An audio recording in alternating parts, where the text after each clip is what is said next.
Hi there, my name is Kim Davis and I work for the Nebraska Commission for the Deaf and Hard of Hearing. I'm a field representative here in the Lincoln office. I am here today with this webinar or webcast to provide you an ASL American Sign Language version of our handbook. Here it is here on my PowerPoint, the Advocacy Resource Handbook for Nebraskans who are deaf, blind, and hard of hearing.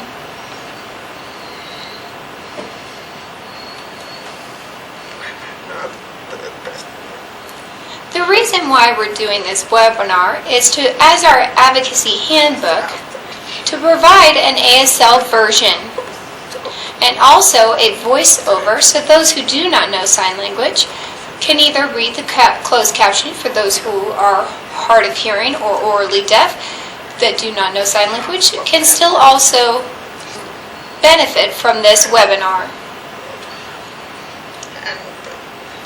Our advocacy handbook was developed as a committee. We've developed it to help empower yourself to become good advocates for yourself. John Weibel, our Executive Director here at the NCDHH, Nebraska Commission for the Deaf and Hard of Hearing, and also Peggy Williams, myself, and Kelsey Cruz, staff members here at NCDHH, plus also other people that are outside of our commission, Jonathan Shirley. He is the Nebraska Association of the Deaf President, NEAD. And also Dr. Pete Seiler, one of the NEAD members, the secretary for the board. And then Jerry Siders was also involved with it. He is a deaf community member. And together we developed this handbook to help with the help of Disability Rights Nebraska and Fritz and O'Hare Associates. They developed it and put together and designed the formatting of this handbook. So together with Disability Rights in Nebraska, DRN, we also collaboratively looked to make sure all information of what we had was included and then had it put on our website. Lastly, the website is where you can find it, and also you can find more information also provided through our website.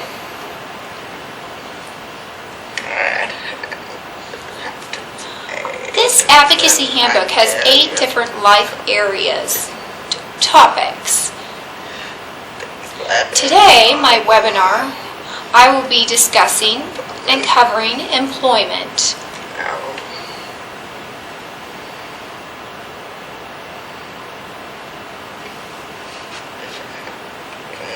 Before I begin, I need to let you know that we are not attorneys. We don't provide legal advice. So anything I do comment on today should not be considered as legal advice. Any legal advice information should be from those with that skill, but we are just providing that information resource. Copyright. And this is not a copyright infringement for the fact that it is open to the public to use, copy, and share with either your employer, either HR or supervisors, so that they know if you do have an issue, a concern, a complaint at your place of employment, you can refer them to look at this handbook and have them involved. And also, as you get involved with those self-advocacy situations. So let us begin. First of all, let me start with an employment overview. All of us have the right to work, of course. People who are deaf, hard of hearing often experience discrimination. This could be during the time you're searching for a job, interviewing for a job, or during your employment. it is common that discrimination happens.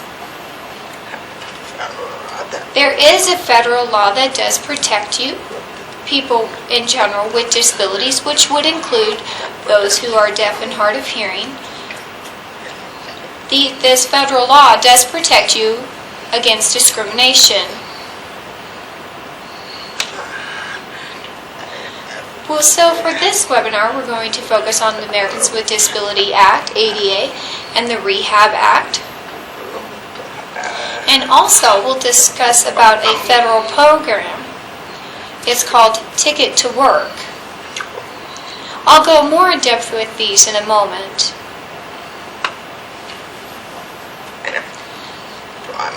It is common that employment concerns do come up for those who are deaf, deafblind, and hard of hearing. Possibility of lack of or denial of being included within different meetings within your employment, either company meetings, trainings, and not having that access to communication. Sometimes when a person is looking for a job or during an interview, they do experience a discrimination, or during the setup of an interview, discrimination can occur.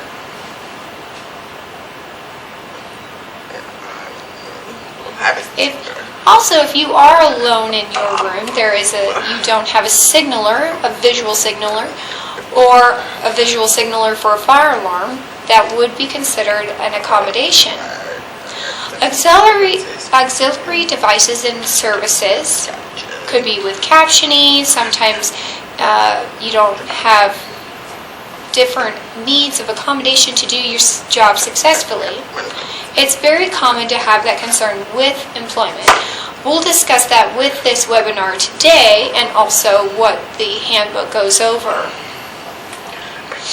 Here's a little bit of history with employment and legal programs. A first federal law was in 1973 called the Rehabilitation Act, Rehab Act. That protects people from discrimination who receive, and that is from places that receive federal funds. Then in 1974, a Client Assistance Program, CAP, was set up and to advocate for clients, those people that are receiving services from vocational rehabilitation. So if any complaints did come in against VR or the Nebraska Commission for the blind and visually impaired, NCBVI, and any independent living centers, those were all part of the Client Assistant Program.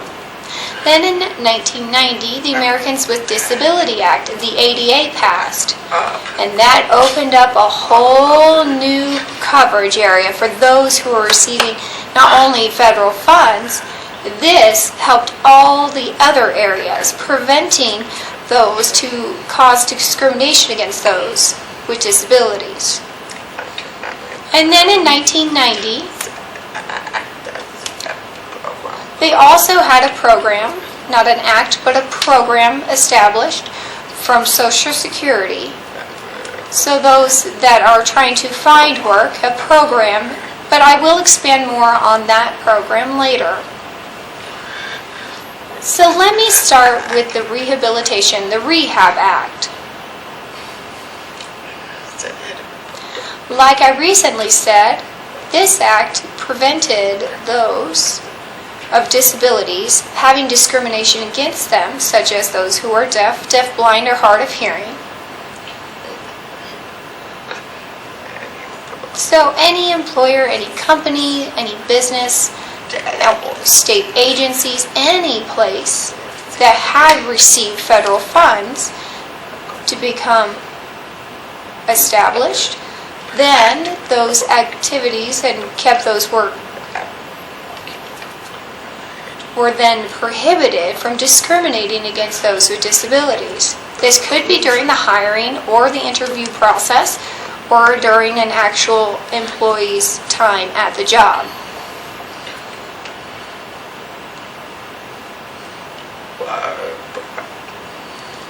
And understand this is required to provide you reasonable accommodation. When you're looking at reasonable accommodation, it's important to understand that is a key word to remember. Reasonable accommodation.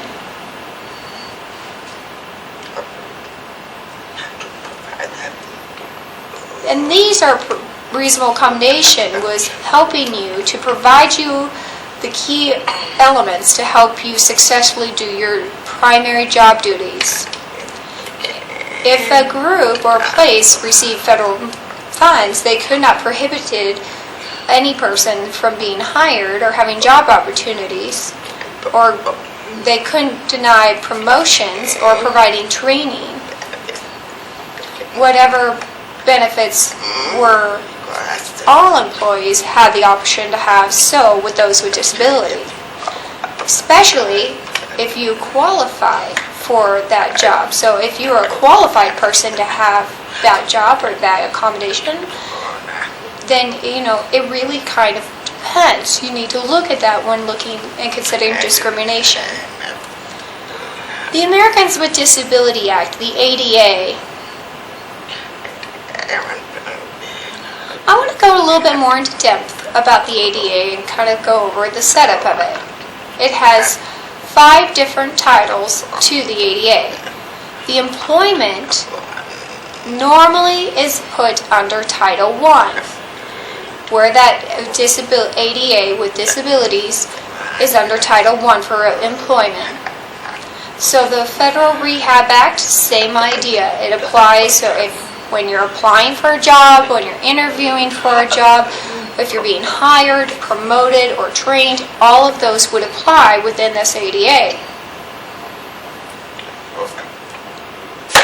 You do have the right to request, understand you must request, to have reasonable accommodation to do your job successfully. Also, you must be free from harassment. Or finally, a complaint. If you file a complaint against discrimination, you cannot fear for retaliation for that reason.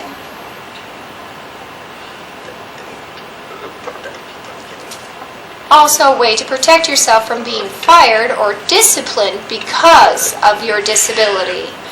If it was because of your disability, for example, you became deaf tomorrow, or you had gone to work in that company, you've been there for 25 years, and then all of a sudden you were instantaneously deaf, they cannot fire you because of that reason. They must consider accommodations within your job of what you could do and how they could help you to use the phone again in a different way. How you can be included with those meetings, and that type of examples. Remember I recently said the important word, reasonable accommodations? This now, I want to go a little bit more into depth with that. It means modifications or adjustments for the job, on the job, and in the work environment. Also things how are done. If the phone is answered for my job and somebody with my similar job answers the phone and I have a disability, what are the things that needs to be done? If I cannot answer the phone in a traditional manner, then what type of accommodations would need to be done? For example, providing a video phone, or a person that is hard of hearing may consider an amplified phone, or possibly a captioning phone.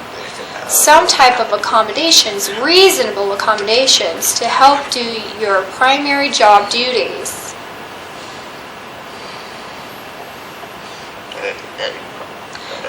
The ADA also requires, with the reasonable accommodations, to have equal opportunity for as everyone else. Doing that with the application process, and doing your job of what you were hired to do. Examining those job duties and looking at what might need to be added to accommodate to be able to do that job successfully in those primary job duties. Also allowing that employee to have those same opportunities as all the other employees. Providing those reasonable accommodations to be able to have that equality. If that's health benefits, future 401k, retirement plans, all of those discussions for all employees, except one person with disabilities is left out of that without reasonable accommodations. It should be considered to have those accommodations to be able to also equally discuss and be involved with that meeting during that same benefits discussion. Things that need to be considered.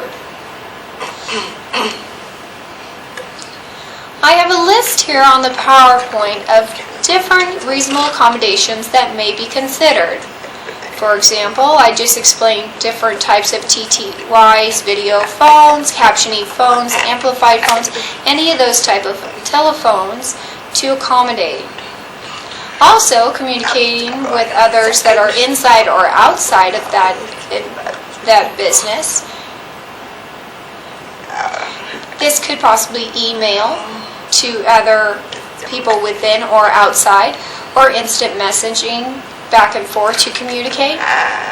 People that are hard of hearing, they may consider an assisted listening devices such as an FM system. That way, if you're within a large group, that could help. If a person relies on the residual hearing, a device that would amplify that sound during a larger group setting. Captioning can also be thought about being available for any videos that are shown.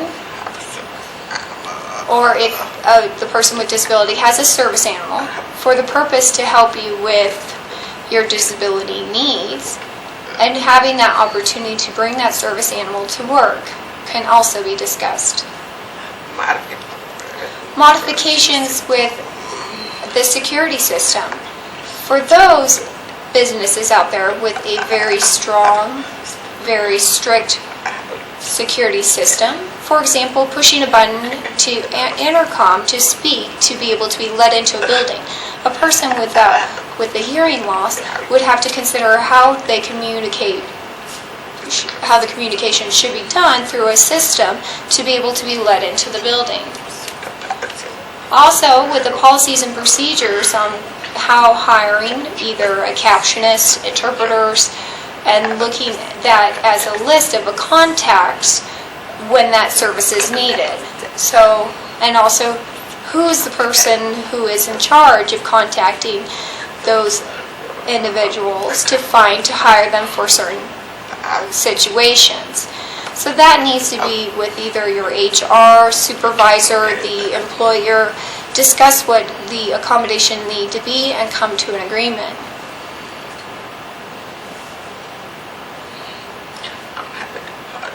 Sometimes people that are deaf and hard of hearing within a company, they have to educate to their employer what accommodation needs. They're not always the same. One person may prefer to have a captionist, while another person would request to have an interpreter. If they have the same or the same skills with English, they might be able to have the same. So trying to figure out which ones and consider how that accommodation works for those employees if more than one employee does have a disability within the work.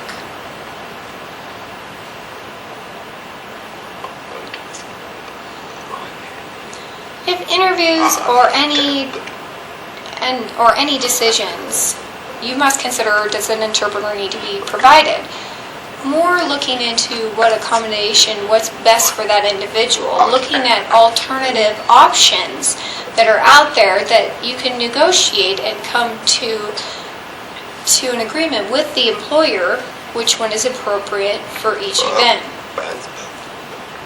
And also, the employer is responsible to provide reasonable accommodations that will be effective for you.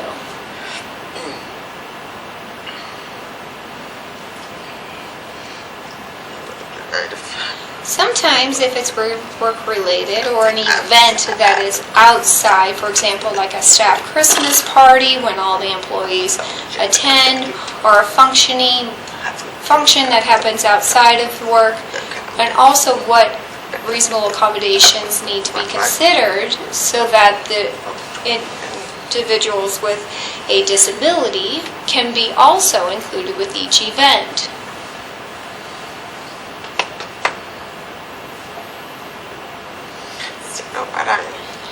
This slide itself is very similar to what we just went over.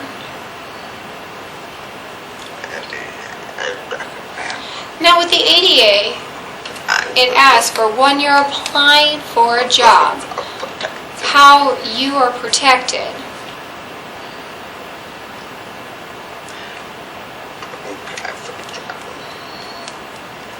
During the application process and the interview, the potential employer, the interviewer, is not allowed to ask about your disability, your health, what medications or hospitalizations you have experienced. Those are not permitted during the interview questioning. Understand, an employer or an interviewer, the person at the medical can ask you about your medical testing after you are hired. Or possibly before you start the job. They may ask you. It depends. Understand, if all the other employees were asked the same questions, then they could ask you. But they can't single out the one employee with a disability to ask certain questions to. It also depends on what type of work do you do, what employment, possibly if you're included with the military, they do require you to take a physical exam and know your prior history. But if everyone that is employed by the military has to do the same questioning, they can also ask the individual with disability. But that information that they receive from you cannot determine that you are no longer able to be employed. That disability cannot change their mind. It's possible that could be considered discrimination. But for that, please do contact an attorney to give clarification. I can also refer you to different groups that may be able to assist you. If you're qualified and show that you can do that job, you have the previous experience, you have the education and background for that show that you are able to do those primary job duties, then reasonable accommodation should be considered for you to be able to do that job.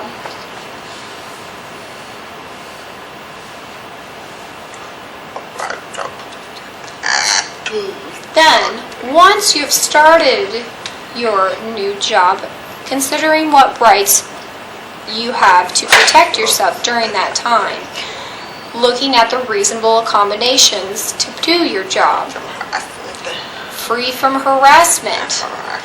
You should not be harassed on the job or discriminated or disciplined based on your disability.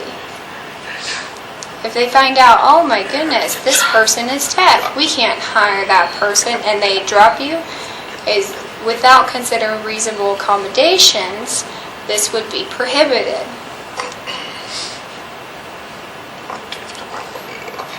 I'm wondering, discrimination can look in a multitude of different ways.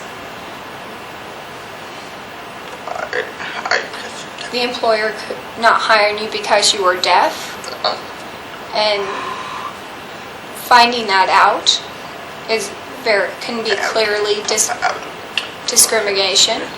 Also, not providing you when requested and agreed upon captionists or interpreters and whatnot, and then being denied those services. Having harassment because you yourself as an individual are deaf, or fire you due to that deafness. And if you had filed a complaint to your employer and they had found out, then them retaliating against you could be discrimination. A way of punishing you for doing that.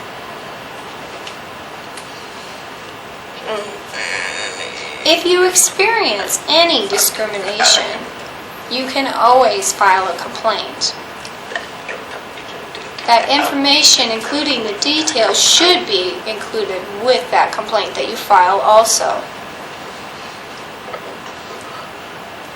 Also, it's important to let your employer know if there's any special equipment that is bought, or amplified phones, captioning phones, any type of equipment that is bought, or hiring interpreters or captionists for reasonable accommodation purposes. All of that, they could qualify for a tax credit. It's important that they talk to their tax advisors. That way they can look into the possibility and how they can become eligible and qualified to file for that tax credit. Yeah, that's a very nice saying. Also, a federal program that was set up, it was established as Ticket to Work. For example, a person wants to work that is on Social Security, possibly SSI, SSDI, with having that supplemental security income benefits. If you go into the Social Security office, you can ask them about Ticket to Work, being able to find a job. They can list different groups that are included that can help search for a job. A common one is Voc Rehab, VR. They have a lot of programs and services for those who are deaf and hard of hearing and deaf-blind, and looking at several different options that are out there for that program, Ticket to Work.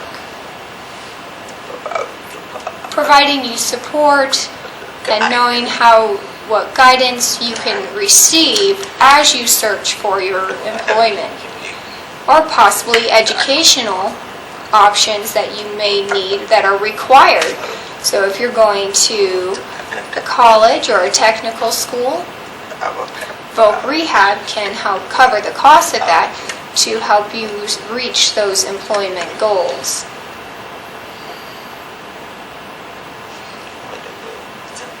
Another good reason for the program Ticket to Work, it helps you become self-sufficient. Help you be able to have higher income, to be able to live more comfortably, be able to budget more easily. Possible options of travel or others to have that self-sufficient, be able to self-support yourself, to have that future that you would like.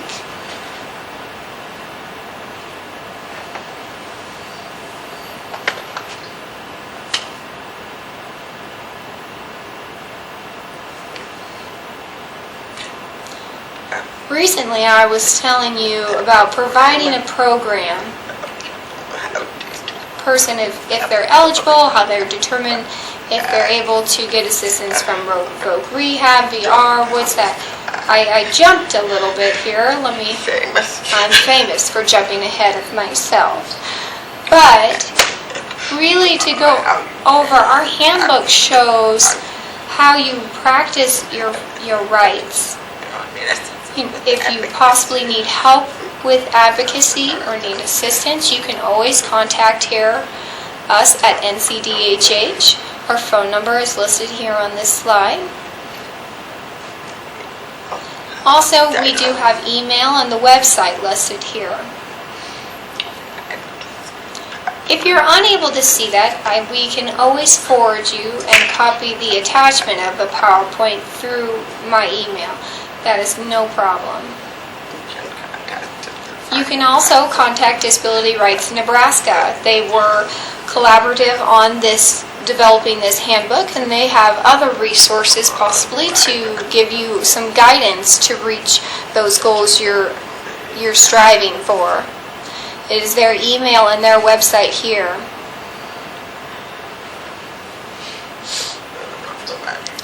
Another way that you can show and practice your rights of self-advocacy, there's a way, if you can read more about the ADA, the Americans with Disability Act, or the Rehab Act, so you know, possibly if you know where you're working, if they do receive those federal funds, you can look more into the Rehab Act and see how you can approach them. What saying the right things is really all about educating yourself. And if you do experience discrimination, sitting down and communicating with your employer, either writing back and forth, emailing him, whatever has been agreed upon. So possibly anything that could be discrimination related or job success related. You can also, if you were not provided what is needed for that, doing your duty successfully, you can file a complaint with either the federal or the Nebraska level for the rights, equal opportunity. Also, attorneys, you may look for anything labor-focused areas for the attorney, and also rights can be contacted if needed. You have several options.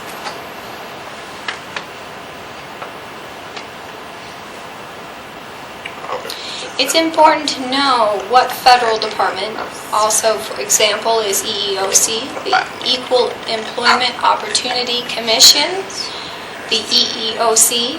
That's a federal law. They oversee Title I of the ADA. The website, if you look in there, you can also learn about filing a complaint that's related to employment. They do have a field office that's in Kansas. The contact here. The Kansas City area office is the regional office you can ask more specific questions to. Let me back up for just 1 minute here. The EEOC deals with any nonprofit and also those companies, those businesses that have 15 employees or more. If they have less than 15 employees, small, the ADA may not apply. Double check to see the ADA may or may not apply to your place of employment. Applying to federal, really state agencies, counties, government agencies, those. Federal agencies is under the Rehab Act, but the others are under the different rules that apply for that federal level compared to the state level. Talking about the Rehab Act, let me see.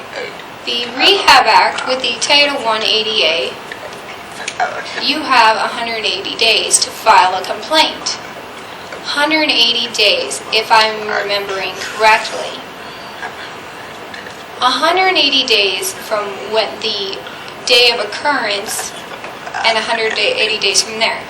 Luckily, we have an extension to 300 days, so I believe it's, 300 days, depending on the type of discrimination that occurred. But it's important to look at what your timeline is. Also looking here, this is the Lincoln, the Omaha, and the Scottsbluff area contact information. I can help, and then filing that, looking into connecting with the EEOC So when I was talking about the Rehab Act previously, with your job for the federal level, it's under the Rehab Act of 501, excuse me, and for the work for the federal government. This could be the post office, USPS, immigration office. They have that. Some people do say immigration this way, but federal level also the military.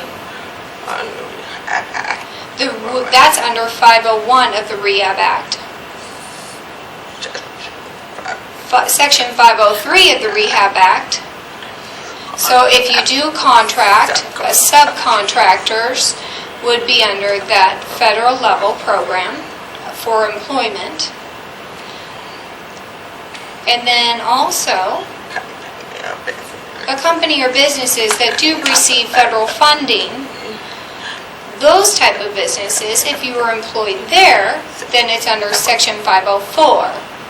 So these three sections, filing a complaint to the Department on the federal level, depends on which level they're receiving the funds from and which ones you are on, that those certain days are limited. If I remember correctly, it's 180 days, but I don't guarantee that. I think 501 is 45 days to file a complaint, just 45, I believe. Talk with your HR manager. Also, if you have federal double check, if you're not sure where that information, that contact is, you always can contact us or contact your HR manager, and they should be able to provide you that information. To clarify the handbook, it does add a couple of things with our handbook. This information is just current from July of 2015. In the future, understand some of this contact information, the rules, some of the resources we may not have on there. We will be adding and we'll always be adjusting those information to that. So, sorry.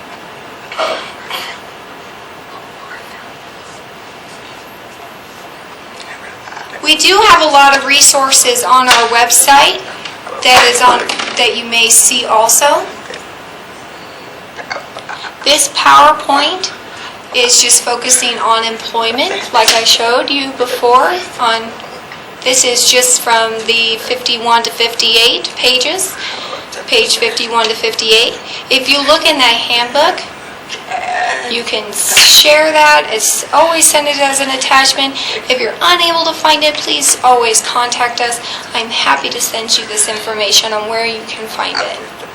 There's a lot of resources also at the very end of the advocacy handbook, so to help educate yourself further within each area.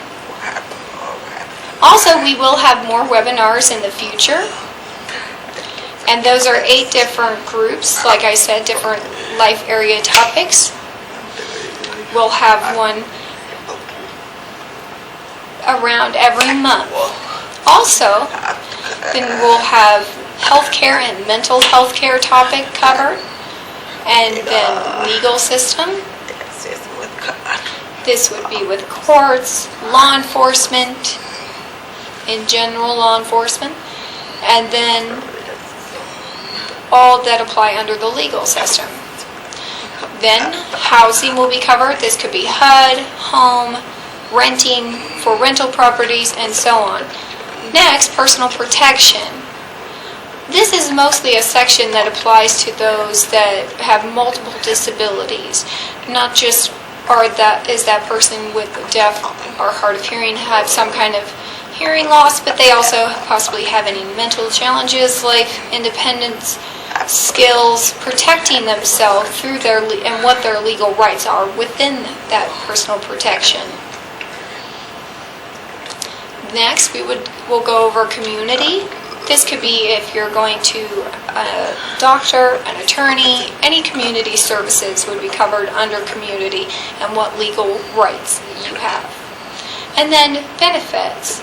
This could be through Social Security, SSA benefits, or SSI, SSDI, any of those Social Security benefits, and then with the Department of Health and Human Services, DHHS, considering food stamps, and all of those are what those rights are and where they apply through what legal rights are out there.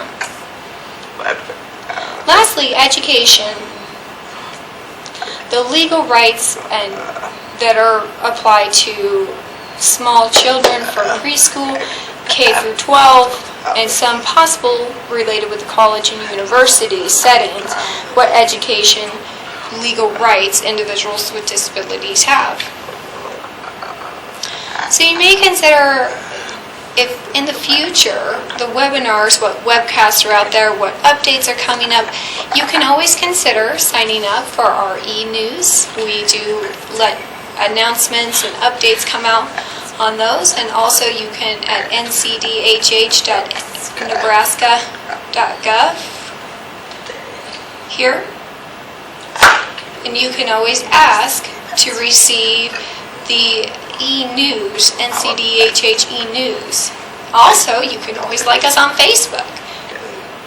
If you like us on Facebook, you'll get those announcements that are posted, the information that we will have posted about those future webinars.